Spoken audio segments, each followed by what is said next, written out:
Bonjour et bienvenue dans Sakan Kan, émission produite par Newscom depuis Libreville avec le concours du sponsor leader Guinée Games. Sakan Kan au cœur de la 31e édition de la Biennale du foot africain. Et au menu de ce numéro 6 de la saga, retour sur les matchs de la deuxième journée de la poule B basée à Franceville. Algérie, Tunisie et Sénégal, Zimbabwe étaient notamment à l'affiche. Nous ferons également une projection sur les matchs de cet après-midi avec la poule C, République de Côte d'Ivoire, République démocratique du Congo et puis en deuxième heure, Maroc-Togo. Pour m'accompagner tout au long de cette émission, Alpha Madi Touré. Alpha Madi, bonsoir. Bonsoir. Et bienvenue dans cette émission. Merci. Et voilà donc, chers amis téléspectateurs, pour le décor. Encore une fois, bienvenue dans Sakan Kan. Installez-vous confortablement. C'est parti. Algérie-Tunisie ouvrait donc le bal de cette deuxième journée à Franceville. Et comme attendu, ce derby maghrébin nous a offert un spectacle magnifique. Morceau choisi.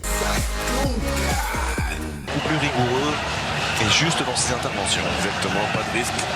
Rester concentré, intervenir au bon moment. Pas prendre de risque dans la relance, c'est ce qu'on demande à un défenseur. Sliti avec Msakni, le bon contre orienté. Msakni vers Wabi Kazri derrière. Bon retour de Fawzi Goulam.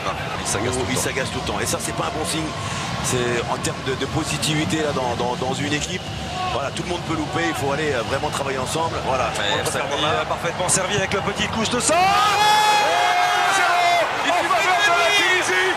Youssef Msakni avec de la réussite, certes. Mais ça fait partie du jeu. C'est lui qui permet aux Aigles de Carthage de débloquer ce derby du Maghreb. Ouais, qu'est-ce qu'il a? Peut-être m'a-t-il entendu Msakni, je ne pense pas, mais en tout cas, c'est un joueur qui a la capacité, même le devoir de faire les différences. Il a trouvé en mouvement cet espace intelligent et intéressant pour aller sur cette touche. On l'a vu avec ce relais faire Janis assez intelligemment le petit départ, cette petite touche, l'intention de centrer, l'intention a été récompensée pour les Tunisiens et Msakni. Et ça va certainement faire plaisir à Del Chedli qui avait aussi fustigé un petit peu la performance en première mi-temps du milieu de terrain de l'Ekriwa au Qatar. Ouais, c'est terrible. C'est terrible pour Aïssa Mandi. Ghezal s'est bien frappé, s'est boxé des 2 points par Matlouti. Pas de prise de risque du côté de Msakni qui allonge le plus loin possible. La tête de couleur elle est manquée. Cette remise de la tête avec Kazri. Kazri qui peut contrôler. Kazri accroché. Wabi Kazri penalty en faveur des Aigles de Carthage. Et peut-être le carton rouge pour Fawzi Goulam. Suite à cette remise de la tête manquée à destination de Malek Asla. Oh, c'est terrible pour les Fennecs. La concentration Naïm Sliti. Avec Aymen Abdenour qui tourne le dos, Aymen Abdenour. Naïm Sliti, c'est parti, le contre-pied. Le break est fait 2-0 en faveur de la Tunisie face au Fennec. Ouais, coup de tonnerre par rapport à ce deuxième but qui vient assommer les Algériens. Mais la physionomie était quand même dans le sens de ces Tunisiens. Fawzi Goulam, Mefta, Guedioura. Ça, de Tunisien, Aden Guedioura, c'est superbe, il a fait la différence. Marez pour retrouver Aden Guedioura, le centre en retrait. Avec Sofiane Ali. Il a maintenant ajusté Sofiane Ali. Et il vient complètement relancer les Fennecs. Dans ce temps additionnel, il restera encore 5 minutes quasiment à jouer. Sofiane Ali, le milieu de terrain d'Anderlecht, qui permet à tout le peuple vert d'y croire encore. Il reste 20 secondes dans le temps additionnel. On ne tient plus en place du côté des deux bancs. La longue remise en jeu de Fawzi Goulam. Tête d'Ali Yacoubi. Ah, là ça peut faire mal. Avec Msakni qui lance Kélissi en jeu. Ah, il aurait peut-être dû y aller tout seul chercher. En tout cas, y aller tout seul, Youssef Msakni. Et on en restera là. La joie de tous les Tunisiens. La Tunisie qui s'impose de but à 1 dans ce derby. Alors Alpha Madi, victoire finale pour la Tunisie. Est-ce vraiment une surprise quand on sait que lors de la première journée dans cette poule, l'Algérie qu'on attendait a eu toutes les difficultés du monde à concéder ce nul 2 buts partout face au Zimbabwe, alors que de l'autre côté, la Tunisie, c'est vrai qu'elle s'était inclinée, mais elle avait quand même laissé entrevoir des signes positifs. Des signes positifs, mais l'Algérie, comme je le disais avant la CAN, ça pouvait être un favori en carton. Et c'est ce que, en tout cas, cette équipe est en train de nous prouver aujourd'hui. Les coéquipiers de Mahrez ne nous prouvent pas le grand jeu, ne prouvent pas cette équipe, en tout cas, qui a prouvé l'extraordinaire, si on peut dire comme ça, au niveau des qualifications. Donc, on peut dire aujourd'hui que c'est une équipe qui a beaucoup de difficultés. On a vu sur ce match, notamment en défense, les 2 buts qui ont été encaissés par les Algériens sont presque des erreurs défensives. Avec Mandi et Sliti notamment contre leur cas. Et Sliti, on a vu ce qui s'est passé. Donc je me dis qu'il y a beaucoup de choses à faire, il y a beaucoup de travail à faire dans cette équipe. Et l'Algérie est en train aujourd'hui d'hypothéquer ses chances de sortir de cette poule. Et quand vous dites qu'il y a beaucoup de travail à faire dans cette équipe, ça veut dire quoi exactement? Même si on sait qu'il y a une instabilité chronique à la tête des Fennecs, plusieurs entraîneurs utilisés dans un petit espace de temps. Est-ce que finalement l'instabilité ne vient pas de là au niveau du sélectionneur? Pas moins de 5 entraîneurs, mais je pense que ce n'est pas tout à fait un problème de sélectionneur, mais moi je place ça au niveau même de l'organisation du jeu. Je reviens encore sur ce match. Quand vous voyez une défense assez fébrile comme ça, j'imagine comment cette défense peut se comporter quand elle sera face au Sénégal, qui a une attaque de feu. On reviendra là-dessus. Donc il y a un travail à faire. Et la transmission aussi dans le jeu est compliqué. Quitter de la défense vers le milieu de terrain, du milieu de terrain vers l'attaque, on sait qu'il y a un problème, ça ne passe pas aussi facilement. Face aux équipes solides, c'est compliqué. Donc, il y a du travail à faire à ce niveau. Justement, comment expliquer cette difficulté dans le jeu pour cette formation algérienne quand on a dans son effectif des joueurs comme Riyad Mahrez, meilleur joueur africain, meilleur joueur de la première ligue la saison dernière, Islam Slimani qui est là, Ben Taleb, il y a quand même les Aïssa Mandi, il y a quand même de quoi faire une très très belle équipe. Comment expliquer cette difficulté à faire le jeu? Mais je veux dire que c'est là peut-être qu'intervient le souci d'encadrement au niveau de cette équipe, parce que c'est vrai que si vous avez une pléiade de stars et que vous ne parvenez pas à la gérer, c'est compliqué. Donc il y a un problème de management au sein de cette équipe. Après, quand vous avez des stars comme le Sénégal il y a quelques années, dans les CAN précédentes, on a vu qu'il y avait une pléiade de stars, mais après le résultat n'était pas là, tout simplement parce que les entraîneurs qui ont défilé à la tête des Lions de la Teranga n'ont pas su gérer leur effectif. Donc c'est ce qu'il va falloir faire, mais ça commence à être un peu trop tard. Et pour revenir à cette équipe, c'est vrai que il y a encore une chance pour cette équipe algérienne, même si elle ne tient plus son destin en main. Mais parlant de la Tunisie a perdu 2-0 d'entrée face au Sénégal. Et cette équipe tunisienne-là, on ne savait pas à quel niveau la situer. Et aujourd'hui, on commence quand même à voir qu'il y a quand même du répondant. Mais il ne faut pas aussi aller vite dans le jeu, parce que moi je me dis que c'est un derby quand même, quoi qu'on dise, c'est le derby maghrébin. Donc on peut sortir le jeu qu'on n'attend pas, surtout quand on sait que au nord du continent, en tout cas, il y a des rivalités entre ces pays-là. Donc la Tunisie peut, sur ce match-là, sortir un jeu qui n'est pas son jeu habituel. Mais il faut dire que c'est une équipe qui a joué sur 2-3 occasions, qui n'a pas été aussi extraordinaire, même si la domination était là. Mais c'est surtout, comme le disait un journaliste algérien, c'est l'Algérie qui a perdu.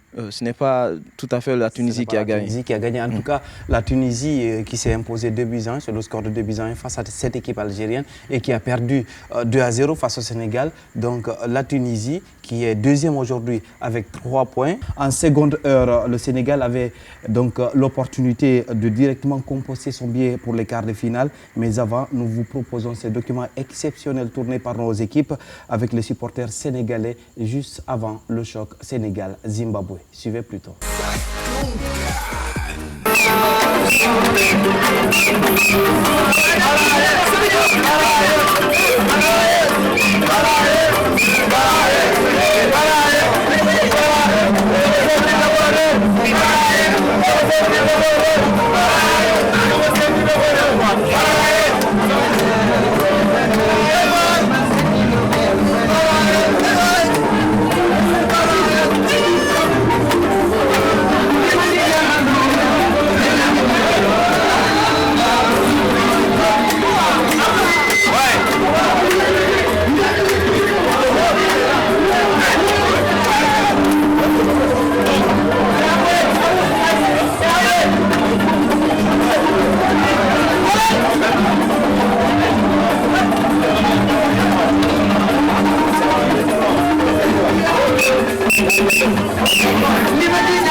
On est ici dans le site où réside le deuxième gagnant du Gabon. Moi je me présente, je m'appelle Omar Sow, je suis sénégalais résident au Gabon.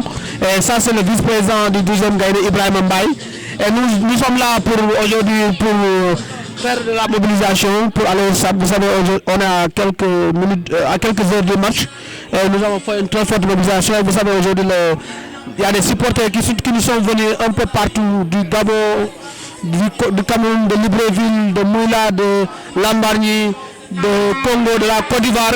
Et si vous voyez tout ceci est devenu possible grâce à l'appui de son excellence, monsieur le président Macky Sall, qui a donné une très forte subvention de 40 millions aujourd'hui au 12e gagnant du Gabon. Donc nous remercions le président de la République qui a ménagé aucun effort pour qu'on puisse aujourd'hui être là à Franceville pour supporter les Lions du Sénégal. Donc nous lançons un appel aujourd'hui à tous les Sénégalais, à tous nos marabouts, à tous les chefs religieux, à tous les prêtres, comment on appelle, les religions confondues, de rester aujourd'hui plus que mobilisés derrière les Lions du Sénégal pour la victoire finale. Et nous avons vu la prestation du premier match et nous sommes confiants aujourd'hui pour aller au stade. Et aujourd'hui nous sommes prêts aujourd'hui à envoyer plus de 10 000 supporters aujourd'hui dans les gradins de sport. Et malgré que le 12e gagnant national est à Libreville, qui ne sont pas encore là, mais nous avons assuré le premier match, nous allons assurer encore le deuxième match en attendant le 12e gagnant national. Nous vous remercions.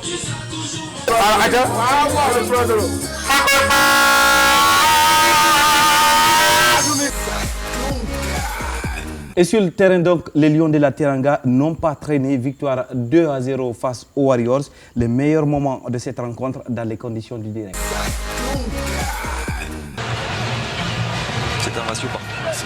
C'est très très bien joué. Voilà, la volonté tout de suite de mettre le ballon au sol, d'aller vite vers l'avant. Bouziké qui a pris la récupération d'Idrissa Gueye avec Henri Sévé qui a dans son dos Keita Baldé qui est parti très très vite dans le dos de la défense du Zimbabwe. Keita Baldé. Et à la conclusion, au second poteau, c'est Sadio Mané qui vient déjà inscrire son deuxième but dans cette Coupe d'Afrique des Nations.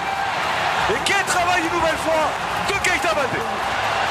Ouais, ça va très très vite avec Keita Baldé. Lorsqu'il y a des pertes de balles de la part des Zimbabwéens, depuis le début du match, on les sent un petit peu en difficulté. Et derrière, forcément, on le voit à la base, c'est Bouziké qui se fait intercepter en plein axe. Ça, c'est une passe meurtrière, malheureusement, derrière le bon travail d'Henri Sévé qui temporise, qui laisse prendre de la vitesse à Keita Baldé. Derrière, la qualité, l'altruisme, le sens du but, on le voit de Sadio Mané, le buteur des Reds au deuxième poteau pour venir mettre le Sénégal sur les bons rails. Le genre de phase de jeu, ce genre de situation. On met à distance, c'est parti pour Henri Sévé.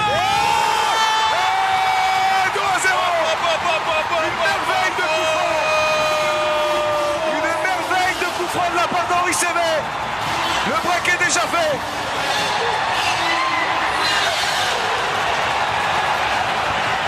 Quand t'as le pied, quand t'as la distance et que t'es déjà dans le match et que tout te sourit, ça ne peut finir qu'en but sous l'œil très lucide, très calme d'Aliou Cissé. Henri Sévé qui est parti embrasser le ballon, on revoit au départ cette frappe et cette faute. Et derrière, la frappe léchée, le ballon qui monte très vite et qui descend très très vite de la part d'Henri Sévé. Quelle régalade, quel coup franc magnifique de la part du Sénégalais. Le Sénégal, avec cette victoire, se qualifie pour les quarts de finale. C'est le premier pays à assurer sa qualification pour le second tour, mais également assuré de terminer à la tête de ce groupe B. 8e victoire de suite, Alpha Madi. On sait que le Sénégal avait fait 6 matchs, 6 victoires pour les éliminatoires, 2 matchs, 2 victoires en phase finale. C'est la 8e victoire du Sénégal dans cette belle aventure. Aliou Cissé est en train de rassurer tout le monde. C'est vrai qu'il y avait des doutes, comme je le disais dans les précédentes analyses, par rapport au CAN passé, mais sur cette CAN-là, il a prouvé que ce n'est pas la même équipe du Sénégal, il a prouvé que ce n'est pas le même management, qu'il s'est basé un peu sur des joueurs pas extraordinaires, mais qui ont du talent, qui sont en train de grimper, à l'image de Sadio Mané, à mon avis, qui est le leader technique de cette formation. Mais vous avez devant Mambiram Diouf, qui a fait un excellent match. beaucoup d'occasions. Ça, c'était le tournant de ce match-là. Parce que sur le but de Sadio Mané, vous avez vu qu'il était idéalement bien placé. Donc, il n'avait qu'à pousser au fond du filet. Et le deuxième but, c'était un coup franc magnifique. Mais sur le reste, vous avez vu qu'il y a eu assez d'occasions qui ont été mises de côté. Mamdiram Diouf n'a pas su tenir. On a sorti Moussa Sow à sa place en fin de rencontre. Moussa Sow aussi a gâché plusieurs occasions. Je veux dire que c'est un travail qu'il va falloir entamer côté Lion de la Teranga. Au niveau de l'attaque, faire en sorte que les ballons qui viennent devant, qu'on puisse les réaliser. Parce qu'il y a un réel problème de réalisme dans cette équipe. Aliou Cissé, on l'a vu à un moment donné inquiet, pas par rapport au jeu produit par son équipe, mais par rapport au fait que... Voilà, justement. Même s'il faut le rappeler, le Sénégal, c'est 2 matchs, 4 buts marqués, 0 encaissés pour le moment. Oui, bon, sur les chiffres, on peut dire que c'est une équipe réaliste. Mais dans les faits, on sait que c'est de trop, en fait. C'est quand on voit Sadio Mané à la 65e minute qui sort seul face au gardien qui ne parvient pas à mettre au fond, Biram Diouf, Kouyaté, ainsi de suite. Après cette deuxième victoire, cette qualification, parce que pour le moment, c'est le Sénégal seulement qui arrive à faire 2 matchs de victoire. On verra dans les poules C et D si on peut avoir une équipe capable de rééditer cet exploit-là, de reproduire cet exploit-là. Mais est-ce que déjà on peut placer le Sénégal comme étant le favori naturel de cette CAN? J'ai toujours placé le Sénégal comme étant favori de cette CAN. Refais mon pari parce que c'est une équipe qui arrive à me convaincre. C'est une équipe où les gens ne se prennent pas l'épaule. C'est des gens qui sont... voilà, on peut parler de modestie dans cette équipe du Sénégal. Avec cette allure-là, je pense qu'elle peut aller très loin dans cette compétition. En tout cas, le Sénégal prend la tête de ce groupe B avec 6 points, suivi de la Tunisie 3 points, l'Algérie est 3e avec 1 point et le Zimbabwe ferme la marche avec 1 point également. Donc le Sénégal, comme on l'a dit, avec ces 6 points, le Sénégal assuré de finir à la tête de ce groupe B basé à Franceville. Le 23 janvier prochain, il y aura pour le compte de la 3e et dernière journée dans ce groupe B. Zimbabwe et Tunisie, ici même à Libreville, et Sénégal, Algérie à Franceville. Donc le Sénégal, ça compte, assuré de rester à Franceville pour jouer le quart de finale. Côté acclimatation, c'est déjà une très bonne chose également pour les Lions de la Teranga. Non, une très bonne chose. Même si les stades, en tout cas ici à Libreville et dans les autres villes, on a compris qu'il y a un problème au niveau des pelouses et qui s'est répercuté sur beaucoup de joueurs qui se sont blessés en fin de compte. Mais le Sénégal est en train de s'adapter à cette compétition. C'est une équipe aussi physique, il faut le rappeler. Donc elle a toutes ses chances dans cette 31e édition de la CAN. Toutes ses chances dans cette 31e édition de la Coupe d'Afrique des Nations de football, ici même à Libreville. Cet après-midi, également 2 affiches avec nous. Côte d'Ivoire, RD Congo et Maroc, Togo. C'est à OIM, à quelques centaines de kilomètres d'ici. Et donc, Côte d'Ivoire, RD Congo en première heure. La Côte d'Ivoire qui a été tenue en échec, Alpha Madi, par le Togo d'entrée. C'était un match très très difficile, très pauvre dans le jeu, on l'a dit. Est-ce que la Côte d'Ivoire peut sortir de ce traquenard face à la RD Congo 100% réaliste?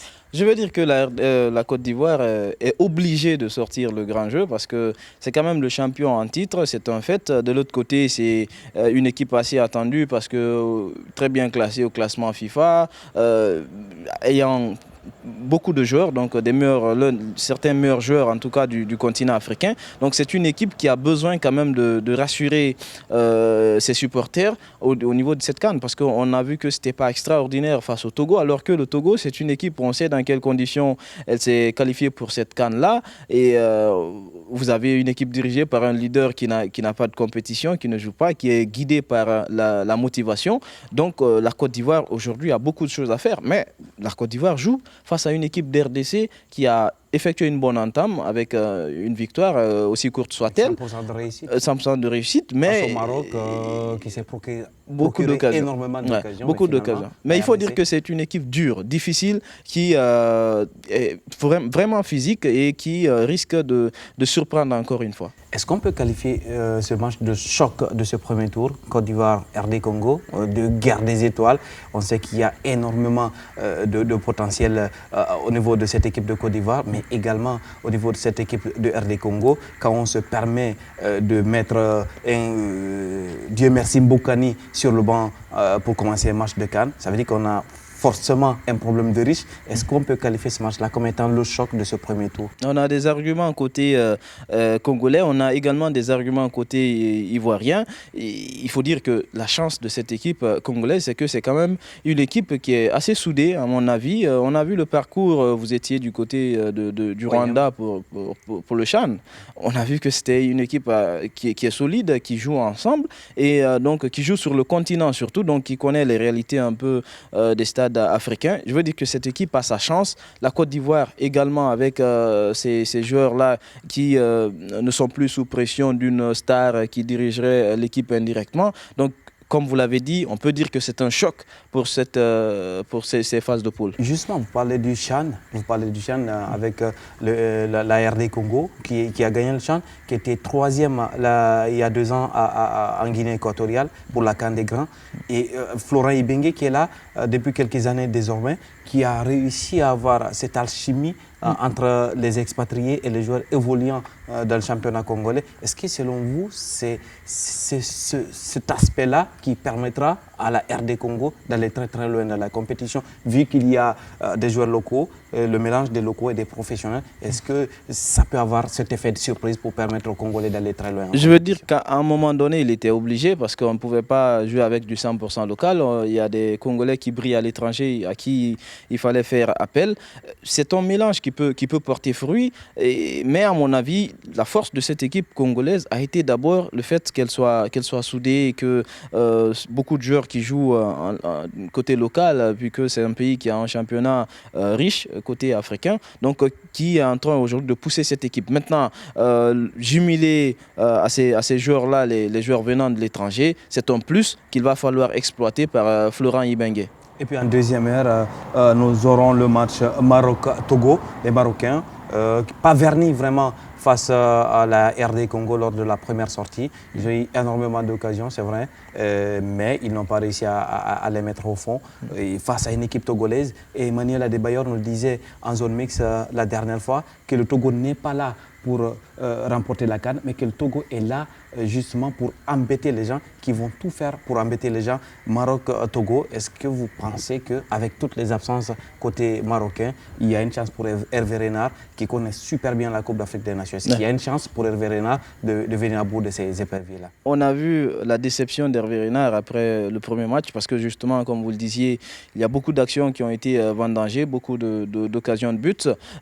Mais en face, vous avez quand même une équipe togolaise, certes, dirigé par Claude Leroy. Vous parlez de l'expérience d'Hervé Renard, mais il y a en face celui qu'on appelle le sorcier blanc, qui a sa 8e CAN, donc qui a beaucoup d'expérience et qui, surtout, je pense qu'il est en train de jouer sur le mental des joueurs togolais. Il est en train de façonner ce mental-là, de leur dire que c'est vrai que vous êtes des petits poussets, mais vous pouvez aller loin. La modestie avec laquelle a parlé Emmanuel Adebayor en est une illustration. Donc, voici 2 équipes qui, à mon avis, peut-être que ça va se jouer dans les vestiaires au niveau de ces 2 sélectionneurs-là qui sont hyper expérimentés et qui connaissent le continent, qui connaissent ces joueurs-là, qui ont la possibilité de sortir du grand jeu. Maintenant, on sait toute la difficulté que les pays maghrébins ont à s'adapter, surtout ces dernières années-là pour la CAN. Donc Hervé Renard, à mon avis, il a du pain sur la planche.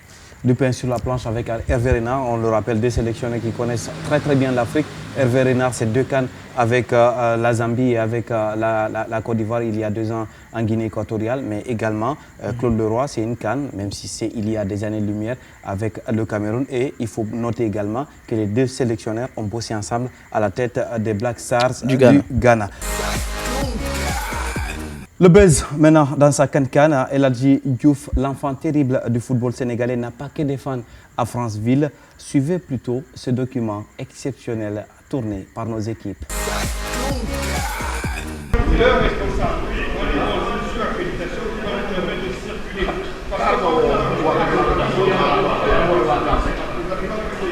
Non, ça sera réglé tout de suite, c'est pas un souci. On ne peut pas vous empêcher de nous suivre sur rapport à vous. Vous êtes la loi, est professionnel de la loi. C'est pas parce que tu l'as compagnie qu'il doit passer. Il doit passer, c'est quand il est. Voilà pourquoi son responsable en fait de régulariser. You're right. La modernité, pas de document, c'est même si vous devez bloquer pour les plans de police. C'est l'autre là, je vais la faire. Vous êtes dans le ballon d'or, alors je vais le respect pour vous.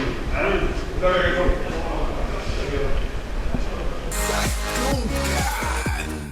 C'est la fin donc de ce 6e numéro de la saga de la 31e édition de la Coupe d'Afrique des Nations de football sur votre petit écran. Alpha Madi Touré, merci beaucoup. Merci d'être venu sur ce plateau. Merci, à la prochaine. C'était un plaisir de vous avoir. Et nous, on vous dit bonsoir et au revoir.